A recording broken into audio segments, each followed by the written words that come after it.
Is it these or is it those?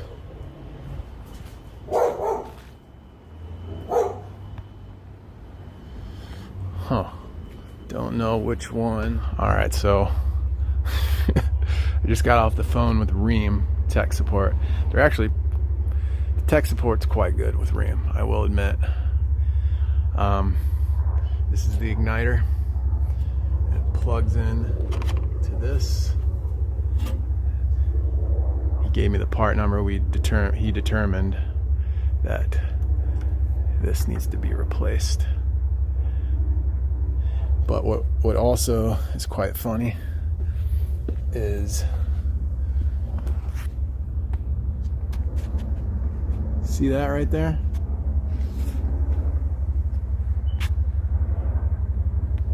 See those? That's intake and exhaust, which means this is an indoor unit. It's from 2018. It's an indoor unit, and it's just been open to the elements like that since 2018, getting rained on, and things still working. Just pretty impressive. I will say that the tankless reams I've worked with before, and they seem to have a heck of a lot less issues than the tank style water heaters. But that's the intake and exhaust is 3-inch. I just tested it. It's not 2-inch, it's 3.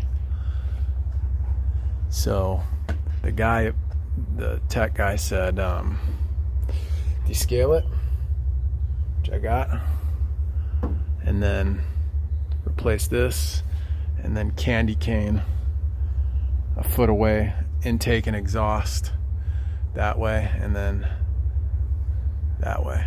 He said it'll make it last maybe a couple more years, but this is probably on its last leg. So anyway, I'm actually going to get the part first, replace it, and then descale it. Alright, we are back. A little PVC, some fittings. Look at these. I found these to be interesting. They're bird shields, bird guards, whatever you call them. They go in the fittings. These are made by Norritz. Guess how much? $30 for one. But I will say they are well thought out, well made. They're quality, that's for sure. Okay, so all we're gonna do is replace the igniter. This was $40, and then we're gonna candy cane the exhaust and intake, and then that should be it.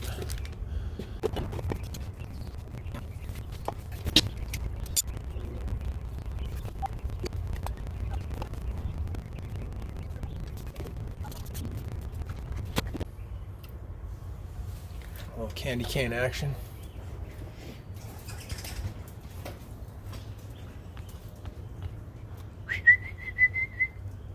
Hey, dude. All right. So, guy at Ream told me that this needs to be at least minimum 12 inches. And we got about 14 inches. And then from here to there, about 24 inches. So we should be all right. There's no set screw or anything on there. You just pop them in. And that's it. So now let's take this off. Okay.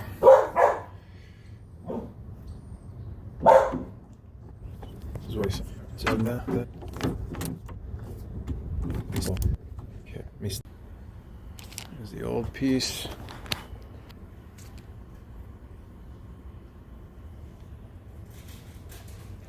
The only thing that looks different is that, but I think that's just a protective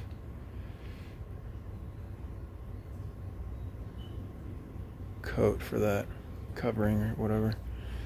All right, so this should be a plug and play.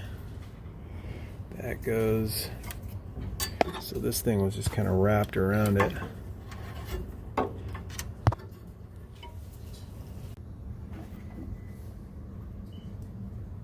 And now this little thing was coiled around this, but this goes into that. Okay, I had to take this little brace off. So there's a little metal coil, and coil's not the right word, like a little wire, but much thicker than a wire, and that just plugs into it. It's kind of hard to do because you can't see it, but then we just take this, and that was just coiled around it like that.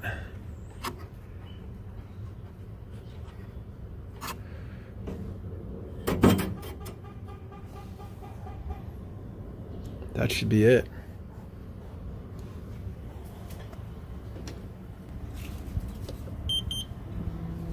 Okay, let's go upstairs and see if it's working. All right, folks, we tested the fixtures and no error codes.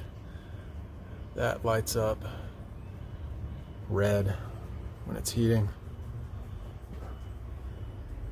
I fixed it. I should give this a few more years of life, but this is an indoor unit. It's really, I know I said it earlier, but I find it impressive that since 2018 it's been freaking raining into this thing, and